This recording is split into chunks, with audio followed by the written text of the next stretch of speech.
दोस्तों adjustment of status का जो नवा कानून आया ਉਹਦੇ मतलब तुसी मेरे को 3 बड़े ही इंपोर्टेंट सवाल पूछते पे हो और यह सवाल क्योंकि बार बार हो रहे हैं इस वास्ते मैं बेहतर समझा कि एको ही वीडियो बना के 3 सवालों का जवाब दे दा ताकि बहुत सारे लोगों की टेंशन रिलीज हो जाए।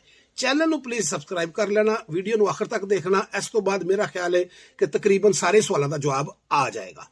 तो पहला सवाल जो तुम मेरे को कर रहे हो कि बॉबी भाई मैं असैलम अपलाई किया, असैलम पेंडिंग है कि मैनू भी अपने मुल्क वापस जाना पेगा, मैं वावा का केस है मैनू भी वापस जाना पेगा, मेरा रेफ्यूजी का केस है मैनू भी वापस जाना पेगा, मेरा यू वीजे का केस है क्या मैनू भी वापस जाना पेगा। तो दोस्तों तुहानू सारिਆਂ ਦਾ ਇੱਕੋ ਹੀ जवाब है कि ਤੁਹਾਡਾ इस नਵੇਂ मैमो ਦੇ ਨਾਲ कोई ताल्लुक नहीं, ਇਹ ਨਵੀਂ गाइडलाइन ਨਾਲ कोई ताल्लुक नहीं। ਤੁਸੀਂ इंसानी हमदर्दी की बुनियाद ਤੇ ਜਾਂ मुख्तलिफ केसां की बुनियाद ਤੇ ਇੱਥੇ पनाह मंगी है।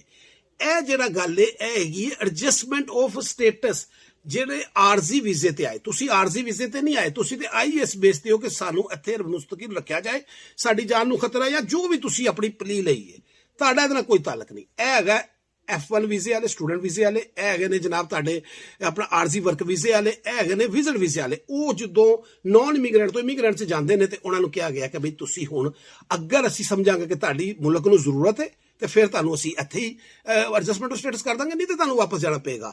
ਬਾਕੀ ਜਿਹੜੀਆਂ ਕੈਟੇਗਰੀਆਂ ਨੇ ਉਹਨਾਂ ਦਾ ਇਹਦੇ ਨਾਲ ਕੋਈ ਤਾਲੁਕ ਨਹੀਂ। ਇਸ ਵਾਸਤੇ ਅਸਾਈਲਮ ਸੀਕਰ, ਯੂ ਵੀਜ਼ੇ ਵਾਲੇ, ਵਾਵਾ ਵਾਲੇ ਸਾਰੇ ਟੈਨਸ਼ਨ ਫਰੀ ਹੋਈਓ। ਤੁਹਾਡਾ ਤੁਸੀਂ ਇਸ ਪੌੜੀ ਤੇ ਚੜ੍ਹਨਾ ਹੀ ਨਹੀਂ, ਤੁਸੀਂ ਇਹਦੇ ਮੁਤਲਕ ਸੋਚਣਾ ਹੀ ਨਹੀਂ। ਇੰਨੇ ਜ਼ਿਆਦਾ ਸਵਾਲ ਸਨ, ਮੈਂ ਕਿਹਾ ਕਿ ਬਿਹਤਰ ਹੈ ਕਿ ਮੈਂ ਸਾਰਿਆਂ ਨੂੰ ਇੱਕੋ ਜਗ੍ਹਾ ਤੇ ਕਲੀਅਰ ਕਰਦਾ।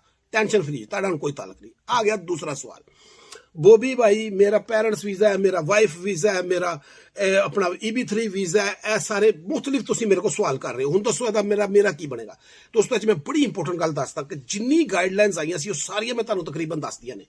जिहड़े तुहाडे हुण अगले इनफरादी सवाल ने मजीद गाइडलाइनस नहीं आईयां, मजीद गाइडलाइनस आने के चांस ने। इहदे च सब तो बेहतर लेटेस्ट जिहड़ी गाइडलाइन आई जिहड़ी मैं कल दसी सी कि अगर तुहाडी जरूरत होएगी मुल्क नूं इकनोमिकली और नैशनल इंटरस्ट ते तो फिर तुहाडा एडजस्टमेंट ऑफ स्टेटस इत्थे ही हो जाएगा। हुण H1B वाला भी हो सकता है, वो कोई भी हो सकता है, इहदे सानूं कुछ पता नहीं गा। लेकिन H1B वाले आंदा मैं कल भी दस्सिया सी ज्यादा चांसिस ने क्योंकि वो नैशनल इंटरस्ट वाले लोग ने, उन्होंने इत्थे जरूरत होंदी है, उन्होंने इत्थे ही एडजस्टमेंट ऑफ स्टेटस हो जाएगा।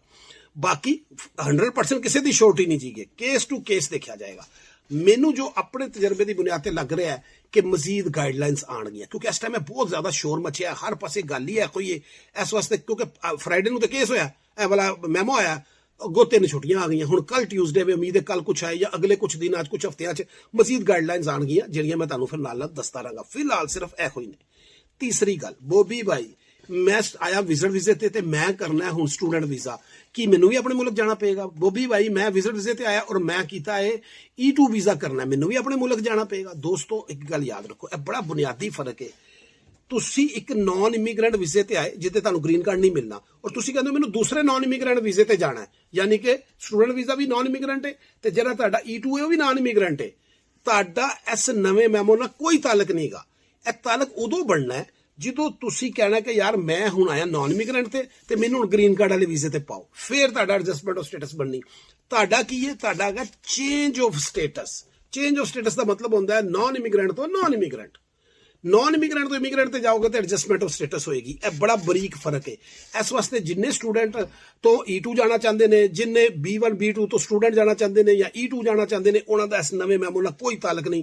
उन्हों का उही प्रोसैस चलेगा जिहड़ा पहले चल रहा सी, उन्होंने ही तुसीं फॉलो करना है, वही सिस्टम करना है। वो देन या ना देन जिस तरह पहले मामला सी उंज ही चलना। उम्मीद है कि मैं तकरीबन हर गल का जवाब दे दिता है। इस तो इलावा मेरे को कोई गल नहीं, जिन्नियां आईयां अपडेट आईयां, जिन्ने मैमो आए वो सारा कुछ तुहानूं दसदा है। जिन्हां दे उत्ते लागू होंदा है वो भी दसदा है, जिन्हां ते नहीं होंदा वो भी दसदा है। हुण इंतजार करो नवीं अपडेट का। इस तो इलावा जो भी गल होएगी वो कहानी होएगी, वो अपने कोलों कड़ी कोई स्टोरी तुहानूं सुना के परेशान कर दे ते मेरा उहदे च कोई जिम्मा नहीं। मेरा जो जिम्मा सी मैं तुहानूं ईमानदारी नाल दसदा है कि अजे तक सिर्फ यही गल्लां ने, यही उहदे ते गाइडलाइनस ने, इहो ही चीज़ां ने। अगर कोई मजीद आईयां ते तुहाडा भरा नाल तुहानूं दसदा रहेगा। चैनल नूं सबसक्राइब कर लेना। Thank you so much.